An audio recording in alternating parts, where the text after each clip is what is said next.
Recently I got a few very slim speakers in for review, the Projector P6s. These speakers are shallow enough to where I can fit them behind a screen, so I reached out to the folks at Elite Screens for an acoustically transparent one. So today we're going to be checking out the AcousticPro 1080P3. Inside the box you get a top and bottom frame pieces measuring 110 inches wide, and two side frame pieces measuring 49 inches high. When the screen is put together, it'll be 115 inches diagonal. There's instructions, a screwdriver, a tiny hammer, some tension tabs, mounting hardware in the little box, and some clear tension rods.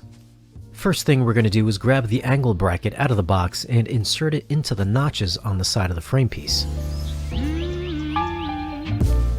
You'll have to do this for all four corners. Now join the smaller side pieces with the top and bottom pieces. Once you get them lined up, you'll have to screw them together in this little hole. Do this for all four corners and make sure they're all lined up correctly. Next, take the white screen fabric and roll it out. Make sure you're on a clean surface so you don't get any dirt or stains on the screen. Now take the clear tension rods and insert those inside the seam on the edge of the screen material. The long rods go on the top and bottom, and the short rods go on the sides. Once those are in, you're going to line up the screen edge with this groove on the inside of the frame.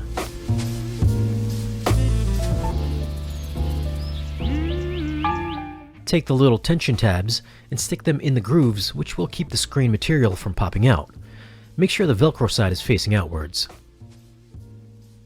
You're going to have to do this all the way around the entire frame, keeping the spacing relatively equal to one another. This should put some good tension on the screen and keep it flat.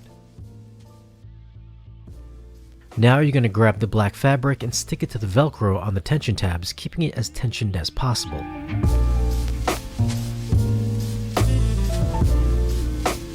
When that's all done, you can mount the screen with the included mounting brackets. I've already got some brackets from my old screen, so I'm just going to use those instead. So the main purpose of me getting the screen in is so I can mount the Projector speakers behind it. There's actually a window behind here which I covered up with some insulation and put a board over it so I can mount the speakers. Before hanging the speaker, just double check and be sure that everything is level.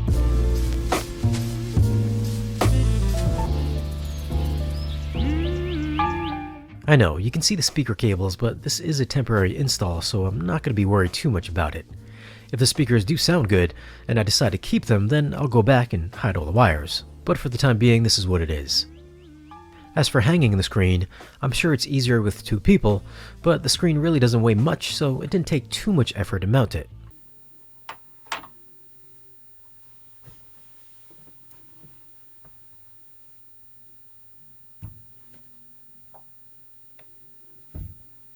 And again, make sure you measure to be sure the screen is centered or lined up with your projector.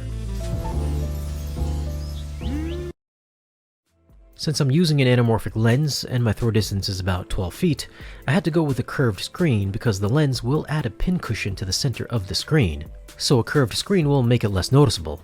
Being how I've never owned an acoustically transparent screen before, I was kind of worried about the texture of the material and if you could see it from the seating distance.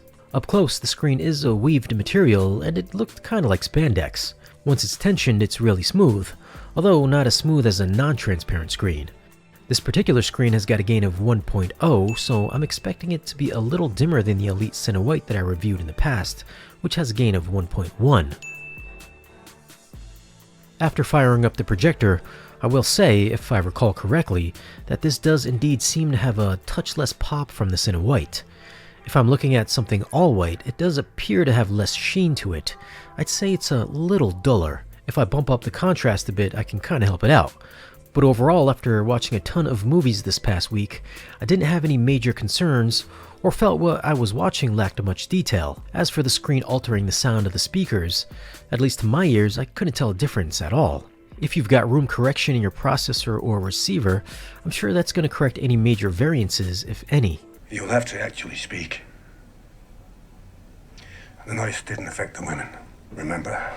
The main takeaway is, now dialogue actually sounds like it's coming directly from the actors' mouths rather than from below the screen. This definitely adds to the immersive nature of getting lost in a movie. The soundstage isn't too wide because the speakers are too far off to the sides, and everything is now on a perfect level plane right in front of you. If you're looking for a real theatrical experience at home, this is the best way to do it. At the time of this video, the 115-inch 235x1 isn't available on Elite's website, but the 120-inch is for $559. You can get the screen in either 16x9 or 235x1 with a different screen material other than acoustically transparent if you want to go with something more traditional. I think for an acoustically transparent screen for under $600, this is a killer deal. It wasn't quite as bright as their own Cinewhite I tried out, and I do feel detail is also a touch softer as well. I'm sure if they had a tighter weave material, it'll really get closer to their non-transparent screens. And remember, those screens are about twice the cost for the added performance. The biggest thing here is that you can hide those speakers behind the screen, which is going to give you a more cinematic experience. With a couple tweaks on the projector, colors were nice and vibrant, and 4K material looked fantastic, and the speakers disappeared into the screen. If you're looking to bring the movie theater feel at home and hide those speakers without breaking the bank, the AcousticPro 1080p is going to be a tough screen to beat.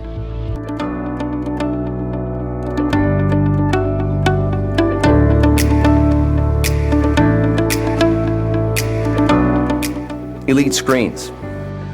Get the big picture.